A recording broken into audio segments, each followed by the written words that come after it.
What's good, YouTube? Welcome back to my poker channel. I have some fun hands to review from a recent online home game, so thanks for tuning in. Aces cracked. Three-way all in. Tens, kings, aces. Already did the flop though. Where did the flop?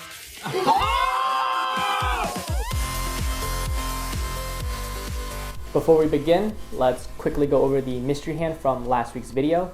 The correct answer was Ace King. So congratulations to Sharag, you were the only one to get it right. Simply send me your Venmo name to the email in the description below, and I'll send you over that cash prize. That's all for the semantics. Let's get into the action. We buy into the game for 20 bucks, and after just a couple hands in, we look down at 10-9 of spades in the cutoff. A player decides to limp in, and onto us, we bump it up to 110 here with a pretty strong hand, and the big blind makes the call, and the original limper makes the call. So we go three ways to a flop of queen ace 4 with 2 clubs.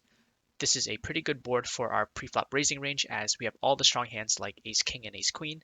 So when it checks to us, we make a c-bet of 195, hoping to get some folds. The big blind folds, but the original limper makes the call. So we now go to a turn, which is the 9 of hearts.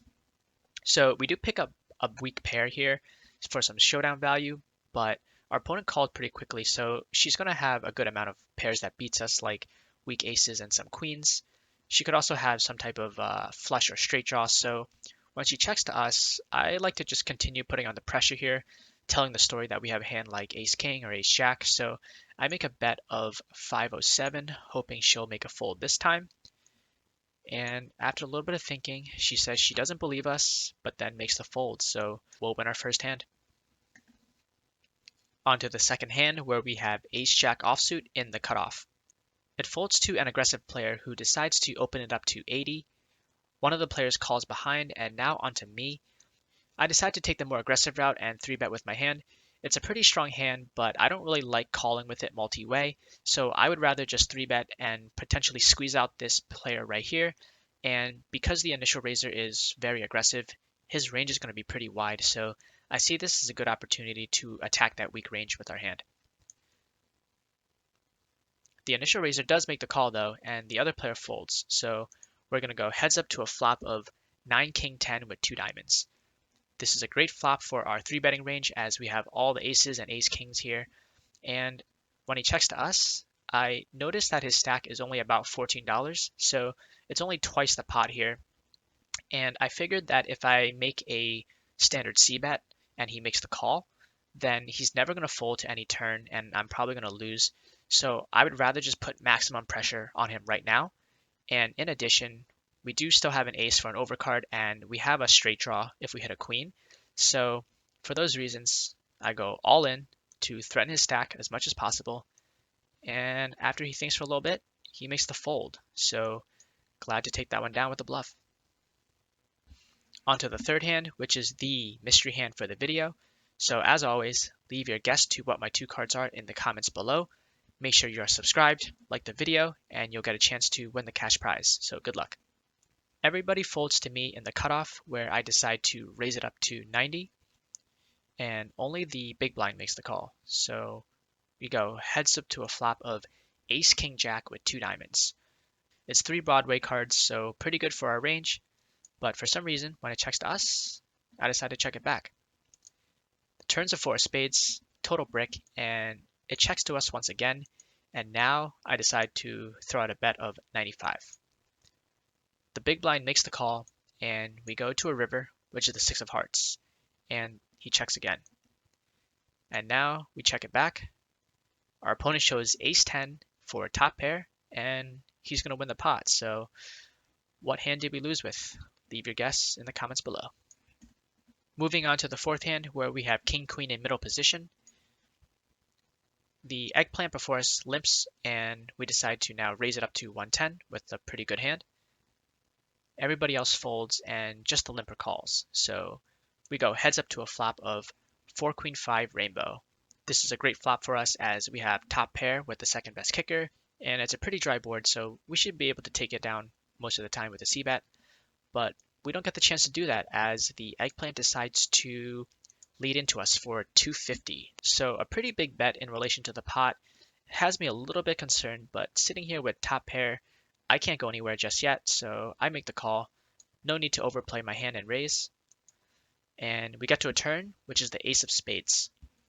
So pretty interesting card, as this card hits our range a lot more than hers, so this is a good card for us. But regardless, she decides to continue betting, and now she bets smaller for half pot, so 375. So at this point, I definitely know that she doesn't have an ace, because I don't think she would lead the flop with any ace, except if she had exactly ace 4 or ace 5, which at this point she now has 2 pair and is crushing us. So I think the majority of her range here are going to be marginal hands and maybe some draws like 6-7. So for that reason, I make the call. On to a river, which is the 10 of hearts. So not the best card because queen 10 now beats us, but she still is going to have a lot of marginal hands at this point. And she continues the pressure as she bets 750, half pot again. So now it's a decision for us. Sure, we could easily be losing to a hand like ace 4 or ace 5 sometimes, but she's still going to have a lot of marginal hands here, something like a weak queen like queen 9 suited, and potentially even something as weak as pocket 7s or pocket 8s if she decided to limp call them preflop. And she's aggressive enough to fire the third barrel with a misdraw like 6-7, so for those reasons, I have to make the call. I'm getting 3-1, so I only need to be good about 25% of the time here. We do call, and she shows queen jack for a worse top pair, so we win a pretty healthy pot with this one. Next hand is a fun one, as we look down at pocket 8s in middle position. The aggressive player I mentioned earlier decides to raise it up to $1 from under the gun, and onto us. I think this is a great spot to just call with our 8s. His range is going to be pretty strong here since he raised from early position, so because of that, my implied odds are going to be through the roof if I hit a set and he has a hand like aces or kings. Everybody else decides to fold, and we're going to go heads up to a flop of king 4-8 with 2 spades. There we go, we hit middle set. Let's hope he has aces or ace king.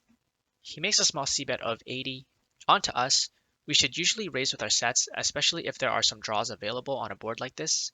But because he bet very small, this is going to mean that he's betting with his entire range, so he's going to have a lot of weak hands here. So for that reason, I decide to just make the call. I want to keep all his weaker holdings in and try to let them hit some type of 2 pair or draw on the turn. That way I can get more money in the pot then. The turn is a 5 of hearts, so now a second flush draw gets in, and he continues firing for 140. So now is the time to raise. We bump it up to 455. More draws came in, and if he has a hand like aces or ace king, I want to try to build up the pot now before a scary card comes on the river. So now back onto him. He does something awesome. He decides to go all in for 33.82, the rest of his stack, and we cover him. So sitting here with middle set, yeah, we're going to lose to pocket king sometimes, but that's only 3 combos. I don't really care about that. And he shouldn't have too many straights here because he raised under the gun. He's not going to have that many 6-7s in his range. So we snap call, and let's go to a run out. Let's play out the voice call. 6-7. Ooh, that look good. Ooh. Oh, okay. Hopefully I'm good. Oh, I'm just killing him. Oh, bruh. Thank you. The run out is fairly clean on both boards, and he flips up ace 3 of hearts, so it looks like he picked up the nut flush draw along with a straight draw on the turn. So glad we got the money in good, and we win a pretty big pot. We win a few more small pots here and there before we look down at our final hand of note for the night. We have ace queen under the gun, and we raise it up to 90. A player after us makes the call, the button makes the call, and now the small blind decides to 3-bet to 320. The eggplant here is a very aggressive player, so he's going to have a wide 3-betting range, and I thought about 4-betting for a while, and in retrospect, I probably should have just put in the 4-bet, considering there's 2 players behind me, but at the time, I think that the deep stacks of both of these players gave me a little bit of concern, so for that reason, I just wanted to be a little more cautious and just make the call. Definitely probably should have went for that 4-bet, but luckily they fold, so we're just going to go heads up to a flop of jack 10-10 rainbow. Pretty good flop for our hand as we have 2 overs and the gut shot draw. Our opponent now decides to bet pretty small for a sizing of 350, so about 40% pot. He's going to be doing this with just about his entire 3-betting range. So I think against that range, we're actually sitting pretty good with our ace-queen highs. So I want to keep all his dominated and weaker hands in. And if for some reason we are behind, we still have 10 outs to hit either a straight or top pair. So for those reasons, I make the call. And we hit one of those outs on the turn, which is the ace. So we now have top pair, and sure, we're going to lose to ace king and king queen here sometimes, but he only has 12.50 behind and the pot's already over $15, so nothing else to do here when he shoves besides to just call. Let's hear our opponent's reaction when we make the snap call. Oh no. I hit something. Oh my god. Oh, there you go. That's not it out. You hit it for sure. Our opponent ended up having queen 8 of diamonds for a straight and flush draw on the turn. So when we hit a full house on the first board and our top pair holds on the second one, we're going to win a pretty nice pot to end the night. On to the results. We bought into the game for just 20 bucks and we left with a stack of $129.62, which gives us a profit of $109.62. That's equivalent to about 11 Chipotle bowls, and that is 293 big blinds per 100 hands as we played about 4 hours. That's it for this one. So starting next week, I'm going to start releasing a short hand review video that's going to complement my full vlogs. So if you're interested in that, feel free to check it out. And as always, thanks for making it this far, and I'll catch you all in the next one.